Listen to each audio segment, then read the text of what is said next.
রসালো হয়েছে আর রসটাও ঠিকঠাক ভাবে ঢুকে গেছে।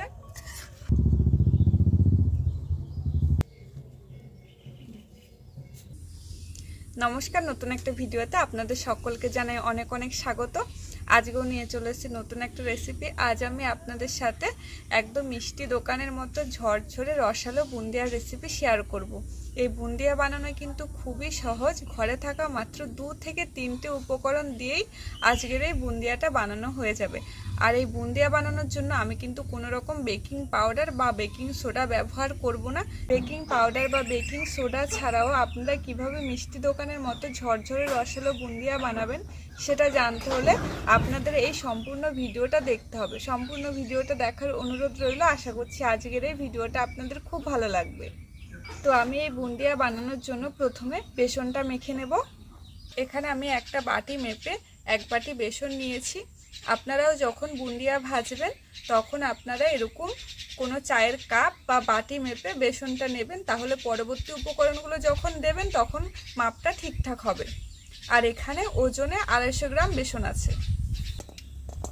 বেসনটাকে প্রথমে একটুখানি চেলে নেব।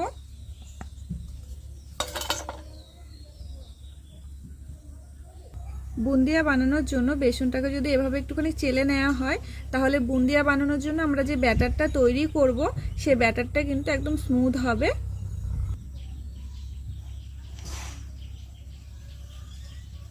বেসনটাকে আমি চেলে নিয়েছি। এবার আমি জল দিয়ে বেসনটাকে মেখে নেব। শুধু জল দিয়েই মাখবো, বেসনের মধ্যে আর অন্য কিছু দেব না। এখানে আমি যে বাটিটা মেপে বেসন নিয়েছি সেই বাটি মেপেই আমি 1 বাটি জল নিয়েছি। সবটা জল কিন্তু আমি একবারে দেব না, অল্প অল্প করে দেব আর বেসনটাকে মাখবো।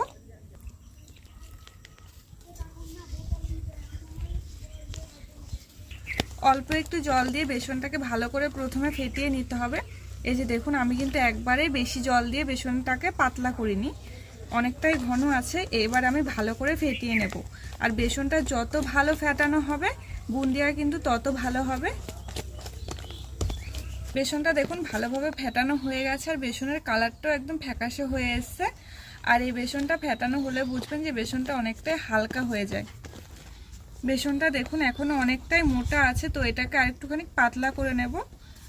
জল মিশিয়ে নিচ্ছি। যে বাটি মেপে আমি বেসনটা নিয়েছিলাম সেই বাটি মেপে আমি 1 বাটি এখানে জল দিয়েছি। আর বেসনটা দেখুন আমার সুন্দরভাবে ফেটানো হয়ে গেছে। আর বুন্দিয়া ভাজার ক্ষেত্রে এই বেসন ফেটানো কিন্তু একটা গুরুত্বপূর্ণ ভূমিকা পালন করে। এবার আপনাদেরকে আমি দেখাচ্ছি যে বেসনটা আপনাদের ঠিকঠাকভাবে ফেটানো হয়েছে কিনা সেটা কিভাবে বুঝবেন। আমি এখান থেকে অল্প একটু বেসন নিলাম। এবার দেখুন আমি জলের মধ্যে ফেলছি। এই যে বেসনটা দেখুন আপনা আপনি কত সুন্দর জলের উপর ভেসে উঠেছে। এর মানেই হচ্ছে যে বেসনটা পারফেক্টভাবে ফেটানো হয়েছে। 1 হাতা মতো বেসন আমি একটা বাটিতে নিচ্ছি। এবারে এই বেসনের মধ্যে আমি দিয়ে দিচ্ছি রেড ফুড কালার। এটা পুরোটাই অপশনাল, আপনারা যদি না চান তাহলে এই কালারটা নাও দিতে পারেন, কিন্তু দিলে দেখতে ভালো লাগবে। বুন্দিয়াগুলো দোকানে যেমন দেখায় যে 2 কালারের বুন্দিয়া হয়, ঠিক তেমনই হবে। বুন্দিয়ার জন্য আমাদের 2 রকমের ব্যাটার রেডি হয়ে গেছে। এবার চলুন বুন্দিয়াগুলো ভেজে নেওয়া যাক। আর ব্যাটারের ঘনত্বটা ঠিক এই রকম হবে। বুন্দিয়া ভাজার জন্য কড়াইয়ে দিয়ে দিচ্ছি সাদা তেল।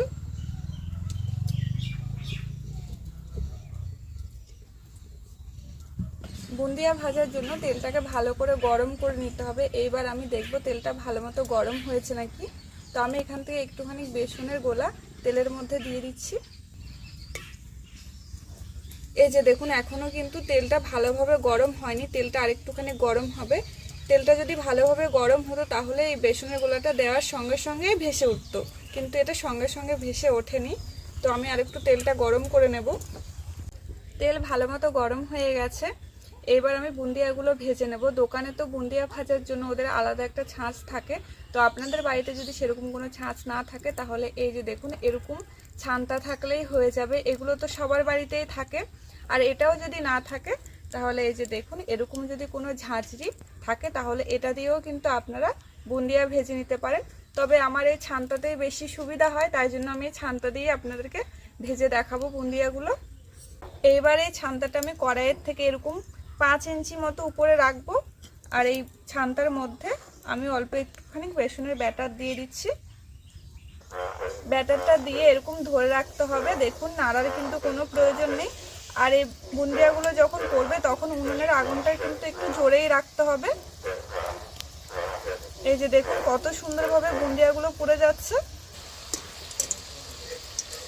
আর এই বুন্দিয়াগুলো কিন্তু বেশি ভাজার দরকার নেই, 1 মিনিট মতো ভাজলেই হয়ে যাবে।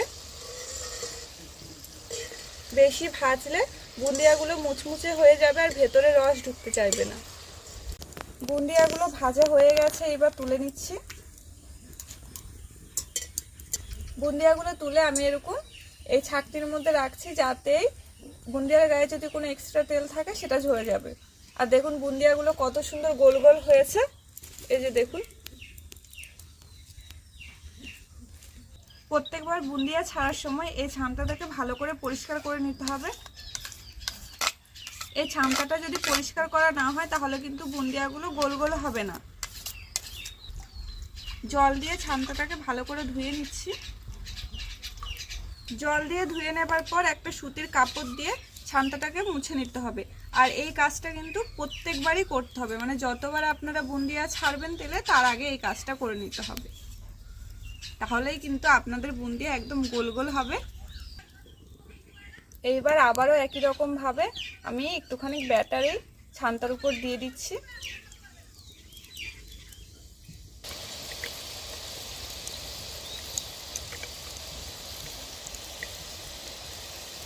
দেখুন বুন্দিয়াগুলো কত সুন্দরভাবে পড়ছে। আর এটা কিন্তু নাড়ানোর একটুও প্রয়োজন নেই, একভাবে ধরে রাখলেই হয়ে যায়। আর এই ছান্তাটা কিন্তু কড়াইয়ের থেকে খুব বেশি উপরে রাখলেও হবে না, খুব বেশি নিচে রাখলেও হবে না।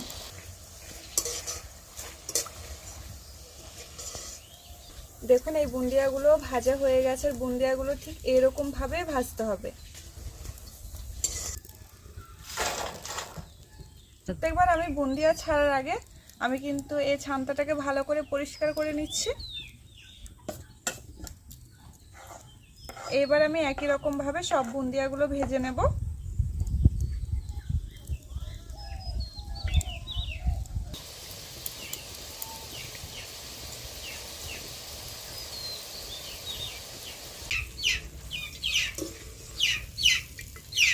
এই বুন্দিয়াগুলো সব ভাজা হয়ে গেছে।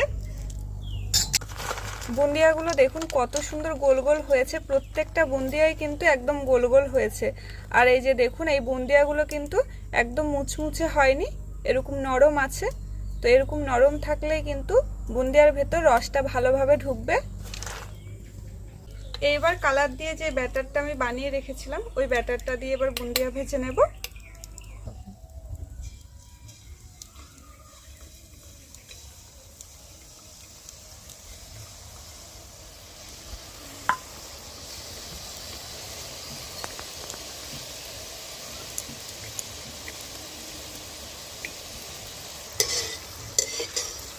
লাল কালারের এই বুন্দিয়াগুলো ভাজা হয়ে গেছে, এবার তুলে নেব। আমি তো লাল কালার দিয়েছি, আপনারা সবুজ কালারও দিতে পারেন। সবুজ কালার আর লাল কালার এই দুটো কালার দিতে পারেন, দেখবেন দেখতে ভালো লাগবে বুন্দিয়াগুলো। বুন্দিয়াগুলো সব ভেজে নিয়েছি। এবার আমি বুন্দিয়ার জন্য চিনি শিরাটা বানিয়ে নেব। চিনি শিরা বানানোর জন্য আমি এখানে যে বাটিটা মেপে বেসন নিয়েছিলাম সেই বাটি মেপেই আমি চিনি দিচ্ছি। দেখুন আমি 1 বাটি বেসন নিয়েছিলাম ভর্তি ভর্তি, আর এখানে দেখুন চিনিটা 1 বাটির থেকে একটু কম আছে, পুরো ভর্তি হয়নি। এবারে চিনিটা দিয়ে দিচ্ছি। যে পরিমাণ চিনি দিয়েছি ঠিক সেই পরিমাণ দিয়ে দিচ্ছি জল। এই চিনি শিরাটা কোনো একতারে শিরা হবে না, এই চিনিটা ভালো করে গলিয়ে নেব। আর জলটা একটু ফুটে গেলে চিনি শিরাটা রেডি হয়ে যাবে। চিনি শিরার মধ্যে দিয়ে দিচ্ছি অল্প একটুখানি গোলাপ জল, একটু 1/2 চামচ মতো গোলাপ জল আছে। দিয়ে দিচ্ছি 1 চামচ ঘি। চিনি শিরাটা দেখুন ফুটে উঠেছে। এবারে চিনি শিরার মধ্যে দিয়ে দেব লেবুর রস। এই লেবুর রসটা দিলে চিনি শিরাটা যখন ঠান্ডা হয়ে যাবে তখন চিনি শিরাটা জমাট বাঁধবে না। চিনিটা দেখুন সুন্দরভাবে গলে গেছে। এবার আমি ভেজে রাখা বুন্দিয়াগুলো দিয়ে দিচ্ছি।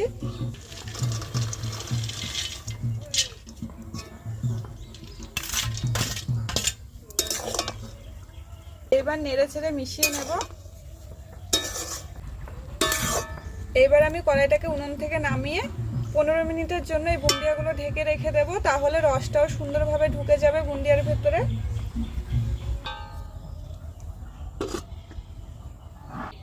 10 মিনিট আমি বুন্দিয়াগুলো ঢেকে রেখেছিলাম। এবার দেখাচ্ছি যে বুন্দিয়াগুলো কেমন হয়েছে। এই যে দেখুন কত সুন্দর রসালো হয়েছে, আর রসটাও ঠিকঠাকভাবে ঢুকে গেছে। এইবার এই বুন্দিয়াগুলোকে আমি একটা প্লেটে তুলে নিচ্ছি।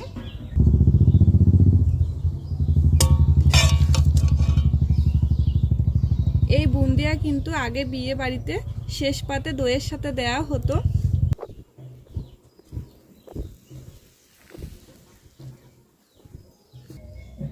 এই যে দেখুন প্রত্যেকটা বুন্দিয়ার মধ্যে কত সুন্দর রস ঢুকেছে, কত সুন্দর। বাড়িতে একদম দোকানের মতো রসালো বুন্দিয়া আমি বানিয়ে দেখিয়েছি।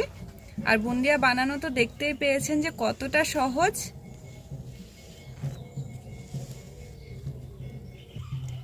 আপনারাও কিন্তু খুব সহজে এরকম বাড়িতে রসালো বুন্দিয়া বানিয়ে নিতে পারবেন। আর আমি আজকে যেভাবে বুন্দিয়াটা বানিয়েছি, আপনারাও যদি ঠিক একই রকমভাবে বুন্দিয়া বানান তাহলে কিন্তু একদম দোকানের মতোই পারফেক্ট হবে। তো বন্ধুরা, আজকের এই বুন্দিয়ার রেসিপিটা আপনাদের কেমন লেগেছে সেটা কিন্তু জানাতে একদমই ভুলবেন না। ভালো লাগলে লাইক করবেন, শেয়ার করবেন। তো আজকের মতো ভিডিওটা আমি এখানেই শেষ করছি।